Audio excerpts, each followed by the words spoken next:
안녕하세요. 해리포터 소설 관련 영상으로는 정말 오랜만에 인사드리네요. 이 영상은 소설에는 있지만 영화에서 나오지 않는 부분을 이야기하는 영상이므로 영화를 다시 보고 책도 다시 읽으며 종합적으로 정리해야 해서 시간이 꽤 걸렸네요.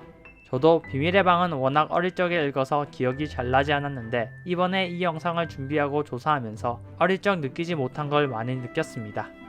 우선 전 항상 마법사의 돌이 비밀의 방보다 낫다고 생각했어요. 아무래도 첫 작품이다 보니 가장 많이 접했고 그래서 추억이 가장 많았죠. 그러나 이번에 원작 소설을 차근차근 읽어보니 비밀의 방이 더 좋아졌어요. 확실히 1편에서 대부분 주요 캐릭터와 배경을 이미 다 설명해 주어서 이야기 전개가 훨씬 빨랐고 마법사의 돌과 비교해 이야기의 개연성도 훨씬 좋아졌어요. 마법사의 돌에서 의문이 들었던 점이 밤늦게 학교에 돌아다녀서 벌을 받게 되는데 그 벌이 위험하다고 그렇게 경고했던 금지된 숲을 늦은 밤에 둘러보는 거였죠.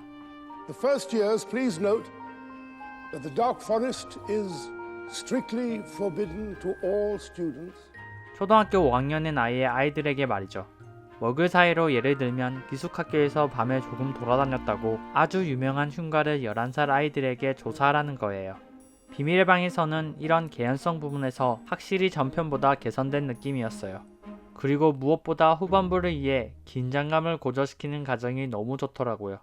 다른 영화와 비교한다면 마법사의 돌은 스네이프를 악역으로 계속 몰다가 마지막에 반전이라 하고 더듬이 키릴 기수가 사실 진짜 악역이었다는 이야기였죠. 그래서 반전 영화의 정석이라 불리는 유주얼 서스펙트가 떠올랐다면 비밀의 방은 미스터리 장르에 가까웠어요. 비밀의 방의 주요 줄거리는 과연 누가 비밀의 방을 열었는가입니다. 대표적인 순수혈통 말포일까요? 뱀의 언어를 구사할 수 있는 해리일까요? 이렇게 해리 스스로도 자신이 슬리데린의 후계자가 아닐까 의심하는 장면에서 셔터 아일랜드가 떠오르기도 하네요. 크리스 콜럼버스 감독은 이런 미스터리 요소가 많은 소설의 내용을 영화로 잘 각색했습니다. 1편에서 8편까지 영화 중 원작에 가장 충실한 영화는 확실히 비밀의 방이라고 할 수 있겠네요. 물론 몇몇 장면은 빠졌지만 그래도 대부분을 원작 그대로 영화화시켰다는 느낌이었어요. 저번 마법사의 돌 영상처럼 일러스트레이터 짐 케이가 그린 일러스트 버전의 원서를 보여드리면서 챕터 하나하나씩 설명해볼게요. 북커버는 프레드, 조지, 그리고 론의 도움으로 해리가 더즐리 가족 집에서 출발해 포드 앵글리아를 타고 버로우에 도착하는 모습이네요. 북커버를 펼쳐보면 버로우 주위의 모습을 파노라마 뷰로 볼 수 있습니다. 영화에 나온 버로우와 꽤 다른 모습이죠. 일러스트레이터 짐 케이는 버로우를 이렇게 해석했네요. 이런 게 다른 매체로 보는 색다른 매력인 것 같아요.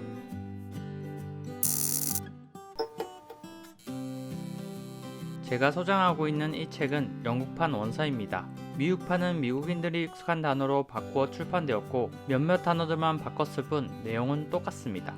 저도 미국 영어가 더 익숙해서 미국판을 살까 고민했는데 영국판이 롤링이 쓴 오리지널이고 가격도 조금 더 저렴해서 구입하게 되었습니다.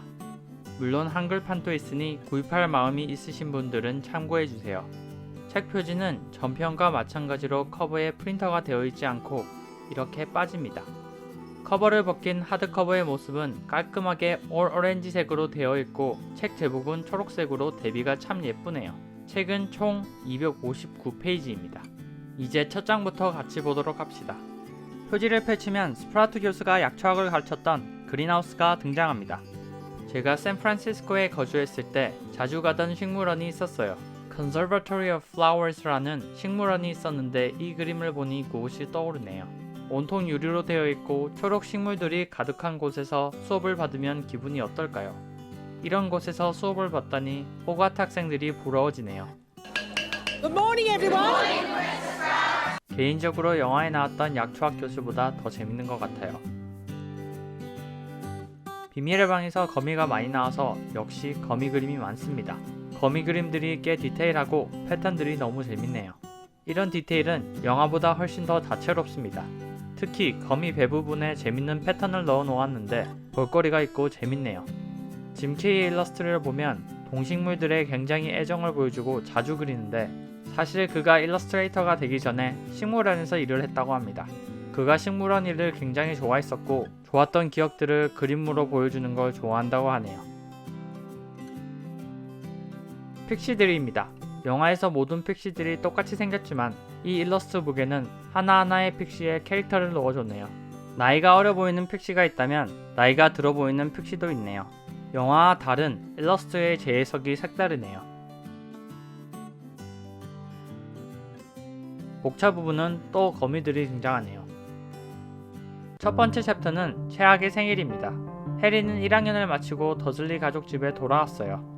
학교에서 돌아오자마자 버논은 빗자루, 교과서 등 해리의 모든 학교 용품들을 해리의 옛방이었던 계단 밑 창고에 넣어 잠가버리죠. 또 해리의 애완동물인 부엉이 해그이그를 3장의 자물쇠로 채워버렸다고 합니다.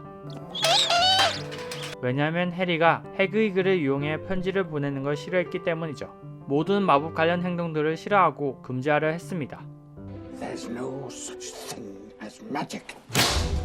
이렇게 버논은 아동학대에 이어 이제 동물학대까지 범하네요. 더들리는 작년보다 더 뚱뚱해졌습니다. 체중관리란 개념은 저 세상에 던져두고 엄청난 양의 음식을 먹어치웁니다. 해리는 여전히 말랐는데 더들리 옆에 있으니 더 비교가 되네요. 사실 오늘은 해리의 생일입니다. 제대로 된 선물을 한 번도 받은 적 없지만 그래도 이번처럼 무시된 적은 없었는데 말이죠. 대신 더즐리 가족은 자신의 중요 고객을 식사에 초대해 그걸 준비하는 데 바쁘네요. Not now, Bobkins, for when the Masons arrive. 해리는 뒤뜰 벤치에 앉아 Happy Birthday to me라고 스스로에게 생일 축하를 불러줍니다. 아무런 선물, 심지어 카드도 못 받은 채 말이죠. 오히려 버논의 손님 때문에 방에서 쥐죽은 듯이 가만히 있게 생겼네요. I'll be in my bedroom, making no noise and pretending that I don't exist. 이렇게 최악의 생일을 맞이하고 있는 해리는 풀덩굴을 보고 있었는데 큰 초록색 눈이 자신을 바라보고 있는 걸 느끼게 됩니다. 이때 마침 더들리의 목소리가 들립니다. 더들리는 해리의 생일을 기억하고 있었네요. 그러나 축하는커녕 호그와트에 친구 하나 없냐고 카드 하나 못 받은 해리를 놀립니다. Who'd want to be friends with you? 이렇게 해리는 생일을 더즐리 가족의 손님 맞이 때문에 청소, 세차, 페인트 칠하기 등 여러 집안일을 하며 하루를 보냅니다. 더들리는 소파에 늘어져 TV를 보며 아이스크림을 먹는 동안에 말이죠. 영화에서는 더즐리 식구들이 손님을 받는 날 해리의 생일이라는 설정이 아예 나오지 않았으므로 이 챕터는 영화에서 거의 삭제되었다고 할 수 있겠네요. 두 번째 챕터는 도비의 경고입니다. 이 챕터는 전 챕터와 다르게 영화에서 잘 각색되었습니다. 도비의 모습이네요. 오전에 뒤뜰에서 본 초록눈의 주인공은 바로 도비였습니다. Harry Potter. 도비는 초록눈에 박쥐 같은 큰 귀를 가지고 있었다고 하죠. 영화 속 모습보다 더 큰 귀와 마치 모기 같은 코를 그려줬네요. 도비는 다짜고짜 해리에게 호그와트로 가지 말라는 경고를 하고 론과 해리미온느가 보낸 편지들 모두를 중간에서 가르쳤다는 사실이 드러나자 해리는 아주 화가 나게 되고 이런 그를 피해 도비는 아래층으로 뛰어내려갑니다.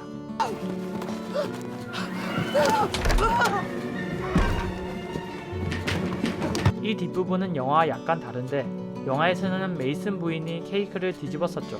소설에서는 해리가 뒤집어쓰고 메이슨 부부는 괜찮았습니다. 오히려 버논은 거래 직전까지 와 있었던 상황이었죠. 문제는 도비가 쓴 마법 때문에 부엉이 한 마리가 더즐리 가족 집으로 들어오게 되는데 메이슨 부인이 새를 무서워해서 바로 뛰쳐나가 버립니다. 이렇게 버논은 거래를 눈에 앞에 두고 부엉이 때문에 망치게 됩니다. 이 부엉이가 들고 온 편지가 문제가 되는데 이전까지 더즐리 가족은 해리가 마법을 쓸까봐 두려워했습니다. 그러나 편지에는 미성년 마법사는 머글 사회에서 마법 사용을 금지한다고 적혀 있었죠. 이후 더즐리 가족은 해리가 마법을 쓸 수 없다는 걸 알게 되자 더 이상 그를 두려워하지 않게 됩니다. 자신의 거래를 망쳤던 불로 해리를 방에 가두어 버리죠. 이전 같았으면 해리가 폭파 마법을 쓰면 어떡하지 걱정했겠지만 이젠 걱정이 없습니다. 세 번째 챕터는 버로우입니다. 3일 동안 그렇게 갇혀있다 보니 해리는 호그와트로 돌아가지 못하면 어떡하지 하며 자신의 인생은 끝났다며 감방살이를 하고 있습니다. 그러나 한밤중에 프레드, 조지, 그리고 론이 하늘을 나는 자동차를 타고 나타나죠. Hiya, Harry. 다행히 버논을 따돌리고 해리는 탈출에 성공하게 됩니다. 그렇게 자동차를 타고 버로우에 도착한 해리는 론의 어머니 몰리 위즐리를 만나게 됩니다.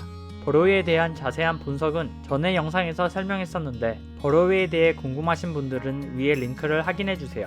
몰리는 하가 머리 끝까지 나와 있었는데 Where have you been?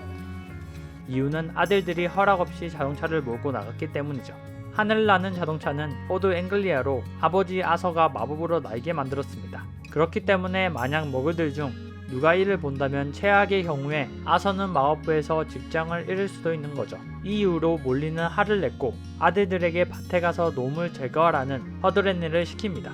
놈은 땅속 요정으로 외국에서는 가든을 장식할 때 많이 쓰입니다. 그러나 해리포터 세계에서는 전혀 이렇게 생기지 않았죠. 원작 소설의 묘사를 보면 울퉁불퉁한 감자처럼 생겼다고 합니다. 이 책에 있는 일러스트가 꽤 잘 재현해낸 것 같네요. 이렇게 해리와 위즐리 아이들은 놈을 던집니다. 허드렛일이지만 해리에게는 이 모든 게 새롭고 신비로웠기 때문에 꽤 즐기는 모습이네요. 더즐리 가족들과 살던 프리빌과 비교하면 버로우는 허름하지만 해리에겐 네버랜드 같은 곳이었습니다. 이렇게 해리와 론은 같은 방을 쓰며 버로우에서 계약 전까지 지내게 됩니다.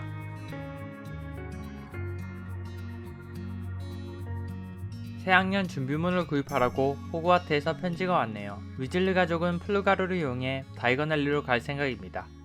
플루 네트워커에 대해 해리에게 설명해주는 장면이네요. 그러나 해리는 긴장해서인지 다이거넬리를 잘못 말해 홀로 딴 곳에 도착하게 됩니다. Diagonally. 그곳은 넉토넬리의 보기넨 버크였습니다. 그곳에서 해리는 말포이를 보게 되죠. 말포이 옆에는 그의 아버지 루시우스도 있었습니다. Touch anything, Draco. 그들은 마법부가 최근에 수색을 자주 했기 때문에 자신의 집에 있던 어둠의 마법 물품을 몰래 팔려고 왔던 거죠. 이 장면은 극장판에는 삭제되었지만 무삭제판 영화에서는 나옵니다. 해리는 록터넬리에서 길을 잃어 위험에 빠졌습니다. 그러나 다행히 해그리드를 만나 빠져나옵니다. 마법사의 돌 일러스트 북에도 나왔던 다이거넬리 일러스트 2탄입니다.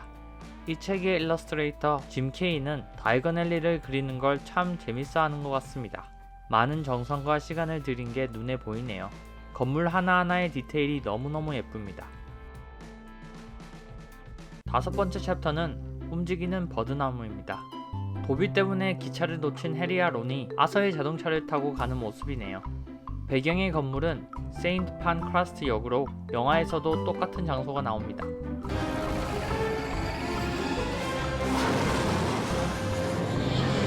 해리포터 세계관에서 호그와트나 버로우 같은 장소는 마법세계의 장소지만 런던이라는 머글 세계는 그대로 사용합니다. 그래서 킹스크로스역이나 빅벤 같은 건물들이 나오죠. 자동차를 타고 호그와트에 도착하지만 움직이는 버드나무에 걸려서 하마터면 죽을 뻔한 해리와 론이었습니다. 시작부터 안 좋은 2년차 호그와트 학생 해리와 론, 과연 그들에겐 어떤 시련이 기다리고 있을까요? 여섯 번째 챕터 길더로이 로커트입니다. 해리포터 시리즈에서 매년 어둠의 마법 방어술 선생님이 바뀌는데 비밀의 방에서는 길더로이 로커트입니다. 허풍쟁이지만 가장 능력 없고 찌질한 캐릭터로 영화보다 더 심하게 소설에서는 틈만 나면 불쑥불쑥 나와 짜증을 유발합니다. I'll ask you three to just nip the rest of them back into their cage. 약초학 수업에서 맨드리크에 대해서 배웠네요. 마치 레오나르도 다빈치의 스케치를 떠오르게 하네요. 왠지 진짜 마법 교과서를 보는 느낌이네요. 책 타이틀 부분에 설명했듯이 영화와 다르게 이 일러스트북에는 픽시들이 각각 캐릭터가 있습니다. 얼굴과 생김새가 다 다르죠. 이런 부분에서는 일러스트가 영화보다 더 재밌네요. 비밀의 방에서 달팽이 하면 생각나는 장면이 있죠. 바로 말포이가 헤르미온느에게 머드블러드, 잡종이라고 모욕하고 이에 화가 난 론이 말포이에게 주문을 걸으려고 했으나 지팡이가 부러진 바람에 주문을 자신이 대신 맡게 되죠. Eat slugs.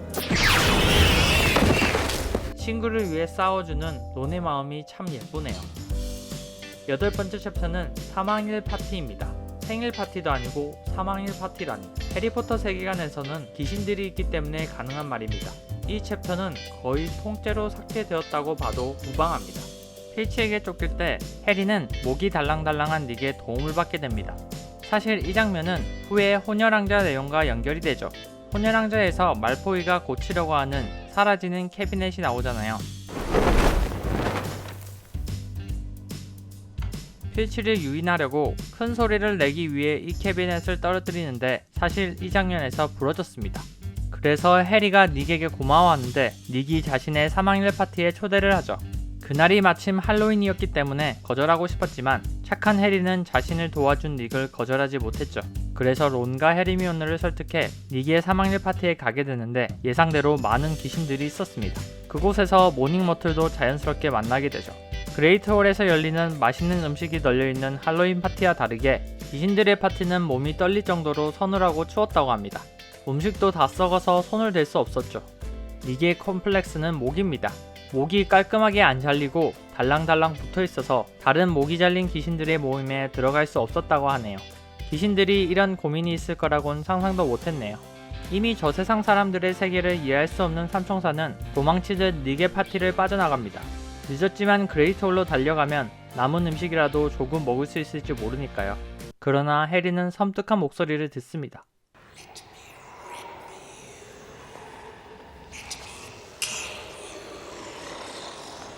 그 목소리를 따라가 보니 필치의 고양이 노리스 부인이 몸이 굳어진 채 걸려 있었죠. 옆에 비밀의 방이 열렸다라는 피로 적힌 문장과 함께요.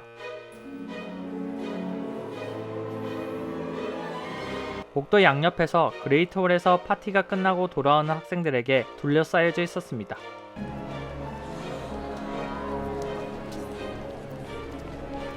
해리가 딱 의심받기 완벽한 상황이었죠. 연중 큰 행사인 할로윈 파티에도 참석하지 않고 범행 현장에서 딱 목격되었으니 말이죠. 어때요? 이 챕터가 있으니 훨씬 더 설득력이 있죠. 이제 본격적으로 비밀의 방 이야기가 시작되네요. 헤르미온느도 비밀의 방에 대해 본격적으로 공부하기 시작합니다. 영화에서는 맥고너걸 교수님에게 물어보며 비밀의 방에 대해 알게 되지만 Professor, I was wondering if you could tell us about the Chamber of Secrets. 맥고너걸이 호그와트 입학하기 전에 있었던 일이니 사실 그녀는 비밀의 방에 대해 잘 모릅니다. 반면에 소설에서는 빈스 교수에게서 알게 됩니다. 빈스 교수는 귀신으로 자신이 죽었는지도 모르고 다음 날에도 수업을 했다는 유명한 일화가 있는 마법 역사를 가르치는 선생님입니다. 3학년 챕터가 날아간 것처럼 귀신 CG에 자신이 없어서 캐릭터 자체를 삭제한 것 같네요. 그러나 모닝 머틀은 이야기가 다르죠. I'm Moaning Myrtle. 머틀은 비밀의 방 줄거리에서 없어서는 안 되는 중요 캐릭터입니다. 머틀이 죽었을 당시 10대 초반이었는데 일러스트는 다소 나이 들어 보이네요. 영화에서 머틀을 맡은 배우는 셜리 핸더슨이라는 배우인데 65년생으로 당시 30대 후반의 나이라는 대단한 동안이라고 유명했죠. 마법사의 돌에 이어 비밀의 방에서도 퀴리치는 계속됩니다. 길드로이 로커트의 초상화입니다. 전 로커트가 이 그림보다 훨씬 더 잘생겼다고 생각해서 조금 아쉽네요. 롤링이 잘생겼다고 묘사한 몇 안되는 캐릭터 중 하나입니다. 비밀의 방 당시 나이는 20대 후반으로 굉장히 젊었다고 하는데 영화에서는 그보다 훨씬 나이가 많게 캐스팅했죠. 그리핀도르 대 슬리데린, 해리 대 말포이, 양팀 수색군의 역할이 중요했던 퀴리치 시합이었습니다.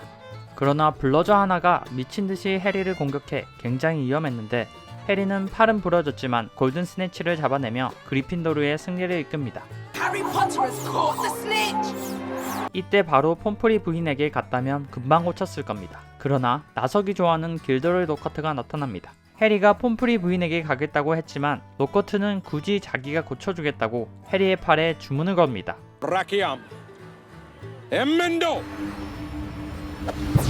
그의 주문으로 해리의 뼈가 붙은 게 아니라 오히려 뼈가 없어졌습니다. 이에 놀라 폼프리 부인에게 갔더니 그녀는 화를 냅니다. 바로 자신에게 왔으면 금방 고쳤을 텐데 뭐하러 주문을 썼냐고 말이죠. 맞습니다. 이게 무식한데 나대는 로커트 때문입니다. 해리의 팔이 새로 생기는데 폼프리 부인은 스켈레 그로라는 약을 먹이는데 Ready for a rough night, Potter? 이 약이 사실 해리의 조상이 만든 약이라고 합니다. 해리의 가문이 돈이 많았던 이유가 바로 이 약 덕분이라고 하죠. 밤 동안 보건실에 있을 때 도비가 해리 앞에 나타납니다. 사실 도비가 블러저를 조종해 해리를 다치게 하려 했다는 게 밝혀지고 더슬리 가족의 집에 갇혀 호그와트에 못 오게 하려고 했던 것처럼 Harry Potter must go home. 이번에는 해리가 다쳐서 호그와트를 떠나는 게 낫다고 말하는 도비였죠. 자신을 자꾸 위협하는 도비에 짜증을 내며 말다툼을 하고 있었는데 갑자기 보건실에서 선생님들이 들어옵니다. 그들은 온몸이 굳어버린 콜린 크리비를 침대에 눕혔고 덤블도어는 비밀의 방이 열렸다고 호그와트는 더 이상 안전하지 않다고 말하죠. 결투 클럽에서는 해리가 뱀의 언어를 할 수 있다는 걸 알게 되는 챕터였습니다.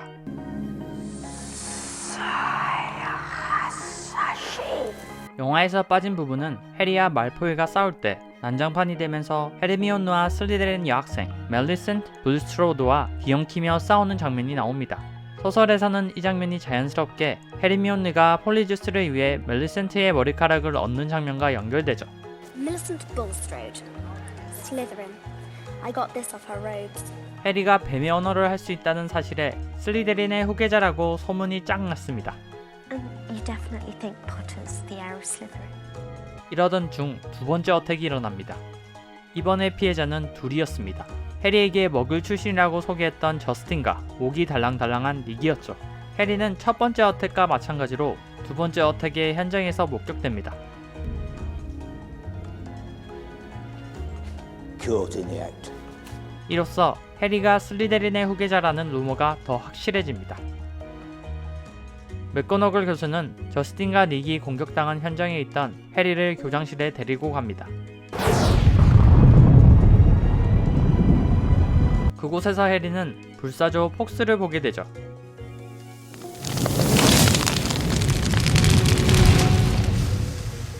폭스는 털이 다 빠진 병약한 모습이었는데 갑자기 불에 타서 재가 되어버렸습니다. 그리고 그 재 안에서 아기 새가 나오게 되죠. 덤블도어는 해리에게 할 말이 있냐고 물어봅니다. Is there something you wish to tell me? 해리의 머릿속에는 많은 생각이 스쳐갔지만 끝내 말을 꺼내지 못합니다. 뱀의 언어를 할 수 있는 점과 슬리데린에 잘 맞을 거라는 마법 모자의 말에 You would have done well in Slytherin.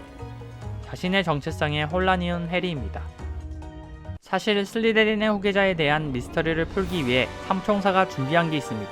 바로 가장 유력한 후보 말포이를 알아보기 위해 삼총사는 폴리주스를 이용하여 슬리데린 학생으로 변해 말포이에게 직접 물어보려는 생각이었습니다. 이를 위해 헤르미온느는 한동안 재료를 구해 폴리주스를 드디어 만들었습니다.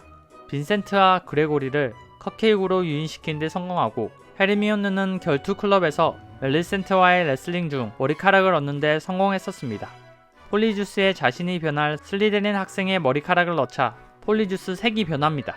이는 영화에서의 설정과 다르네요. 폴리주스 색이 변하고 목소리도 바로 변했지만 영화에서는 폴리주스 색은 무변이고 목소리는 자신들이 흉내내야 했죠. 어떤 일인지 헤르미온느는 자신을 빼고 해리와 론만 슬리데린 기숙사로 가라고 합니다. 그리고 드디어 말포이와 마주치게 되죠. 이야기를 해보니 말포이는 슬리데린의 후계자가 아니었습니다. 그러나 아예 소득이 없었던 건 아니죠. 말포이의 아버지 루시우스의 말에 의하면 비밀의 방은 50년 전에도 열렸다고 합니다. 폴리주스의 유효기간인 1시간이 끝나자 해리와 론은 화장실로 돌아옵니다. 그리고 고양이 털로 덮인 헤르미온느를 마주하게 되죠. 사실 멜리센트와 싸울 때 얻은 털은 그녀의 머리카락이 아닌 그녀의 고양이의 털이었던 거죠. 폴리주스는 동물로 변하게 하는데 사용하는 포션이 아니기 때문에 헤르미온느는 장기간 후유증에 시달립니다. 13번째 챕터에서 해리는 톰 리들의 다이어리를 죽게 됩니다.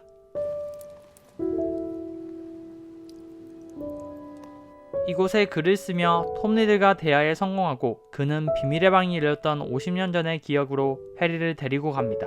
이 판타지스러운 장면을 일러스트로 이렇게 표현했네요. 색감이 굉장히 예쁩니다. 개인적으로 이 책에서 가장 좋아하는 그림 중 하나네요. 짐 케이 인터뷰를 읽어보니 이 장면이 처음으로 마법이 눈에 보이는 장면이었대요. 그래서 최대한 환상적인 느낌을 주고 싶었는데 그때 생각한 게 가루 염색료라고 합니다. 너무나 강렬한 색이라서 디지털이라고 생각했는데 염색료를 썼다니 그래서 이렇게 화려한 색감을 보여줄 수 있었던 거네요. 니들이 과거를 보여주는 장면에서 영화와 소설의 차이점이 조금 있었는데 소설은 당시 교장이었던 디펫을 보여주고 50년 전 젊었던 덤블도어를 보여주죠. 50년 전 덤블도어는 흰머리가 아닌 젓갈색 머리를 하고 있었다고 하네요. 영화에서는 덤블도어가 디펫 역까지 같이 하여 디펫이 니들에게 물음을 건네는 장면의 대사도 덤블도어가 하죠. Is there something you wish to tell me? 해리는 자신이 교장실에서 덤블도어를 만났을 때 대답을 거부한 장면과 비슷하다고 느끼게 되죠. 스프라우트 교수가 맨드레이크를 무럭무럭 키우고 있네요. 맨드레이크가 다 자라고 굳어버린 학생들을 치료하면 그중 한 명은 진범을 알고 있겠죠? 호그와트 교수님들은 맨드레이크가 빨리 자라길 기대합니다. 한동안 공격이 없었기 때문에 퀴디치도 다시 시작됩니다. 그리핀도르 대 후플푸프. 경기 시작 직전 맥거너걸 교수님이 갑자기 경기를 취소시켜버립니다. This match has been cancelled. 이유는 또 다른 공격이 일어났다는 겁니다. 그 피해자는 두 명인데 한 명은 레번클로의 반장 페네로피 클리어워터, 그리고 놀랍게도 다른 한 명은 헤르미온느였습니다.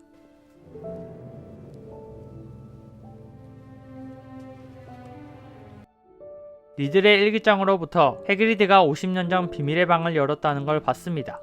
해그리드에겐 들추고 싶지 않은 과거겠지만 절친 헤르미온느를 구하기 위해 해리와 론은 투명 망토를 쓰고 해그리드를 찾아갑니다.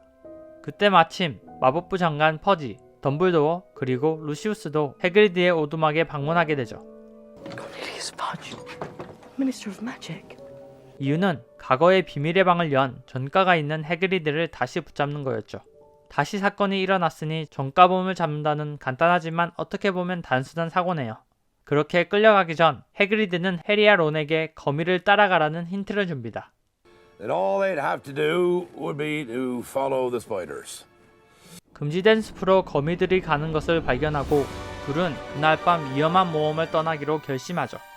해그리드의 오두막에 혼자 있던 팽을 데리고 길을 나섭니다. 몇십 분 걸으니 나무가 하늘을 안전히 가려 숲은 암흑 같은 어둠이었습니다. 그렇게 우여곡절 끝에 거대 거미 아라고그를 만나게 되죠.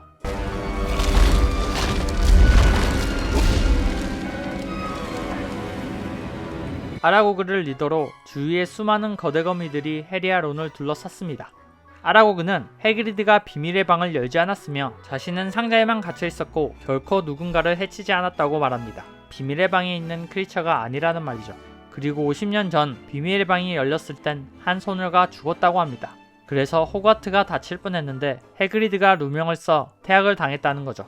이 사실을 아라고그에게 듣고 돌아가려고 했으나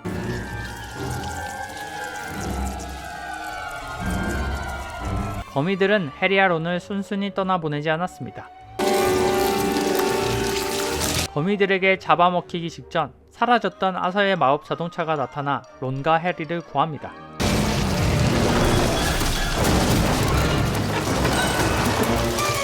덕분에 해리와 론은 호그와트로 무사히 돌아가게 되죠. 맥고너거 교수님이 말하길 내일이면 맨드레이크가 완성되고 학생들을 깨울 수 있다고 합니다. 해리와 론은 내일이면 깨어날 헤르미온느가 진범을 지목하고 모든 게 해결될 거란 생각에 기뻐하죠. 그러나 내일까지 기다릴 수 없게 되었습니다. 바로 론의 여동생 지니가 없어졌고 그녀가 죽을 거라는 문구가 벽에 쓰여진 겁니다. Ginny. 해리와 론은 지니를 구하기 위해 목숨을 무릅쓰고 비밀의 방으로 들어갑니다. 여자 화장실에서 입구를 발견하고 들어가니 긴 지하 통로를 만나게 되죠. 그곳에서 커다란 바실리스크의 허물을 발견합니다. 이를 보고 노커트가 겁에 질려 론의 지팡이를 빼서 기억을 지우는 마법을 사용합니다. 그러나 론의 지팡이는 부러졌기 때문에 자신이 쓴 마법이 뒤로 쏘아져 자신이 맞게 되죠.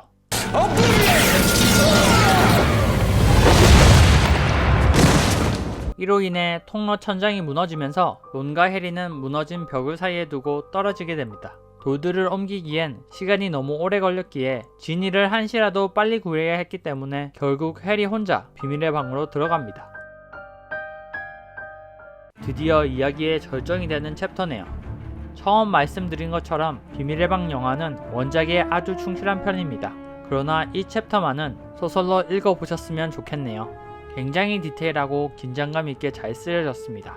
폭스의 도움을 받아 바실리스크를 물리치는 해리의 모습이네요. 바실리스크 머리가 조금 귀엽게 생겼네요. 개인적으로 바실리스크 디자인은 영화가 더 나은 것 같아요. 마지막 챕터도 영화에 비해 소설이 훨씬 더 속이 시원합니다. 영화에서는 덤블도어가 해리와 론을 꾸짖다 칭찬해주는데 소설에는 완전히 분위기가 다릅니다. 아서와 몰리는 지니가 잡혀갔다는 소식에 놀라서 호그와트에 와 있었는데 지니를 보고 기쁨의 가족 상봉을 합니다. 그리고 그 자리엔 맥고너글도 있었는데 해리와 론이 지금까지 있었던 일을 말하니 맥고너글과 덤블도어는 칭찬을 해주며 정말 좋아해줘요. 마법사의 돌에서 론 50점, 해리미언니 50점, 해리 60점, 그리고 네빌 10점을 주며 하우스컵 우승을 하잖아요. 비밀의 방에서는 해리와 론 각각에게 200점씩 줘요. 이 덕분에 그리핀도르는 2년 연속 하우스컵 우승을 하게 되죠. 이 정도면 학교 인싸가 아닌 전설이 된 거죠. 바실리스크를 무찌르는데 아주 큰 도움을 줬던 피닉스 폭스네요. 그리고 중요한 순간 마법의 모자에서 나왔던 고드릭 그리핀도르의 검. 도비는 양말을 받고 자유의 몸이 되었습니다. 이렇게 호그와트의 두 번째 해도 해피엔딩으로 끝이 납니다. 끝까지 봐주셔서 감사합니다. 영화를 보시고 지금까지 제가 설명한 걸 들으셨다면 책을 안 읽으셨다고 해도 중요 비밀의 방 스토리는 알게 되셨을 거예요. 재밌게 보셨다면 구독과 좋아요 꼭 부탁드리고 더 궁금한 점이나 공유하고 싶은 이야기가 있으시다면 댓글로 남겨주세요. 그럼 저는 최대한 빠른 시일 내로 유익한 영상으로 다시 돌아오겠습니다. 지금까지 우투비였습니다.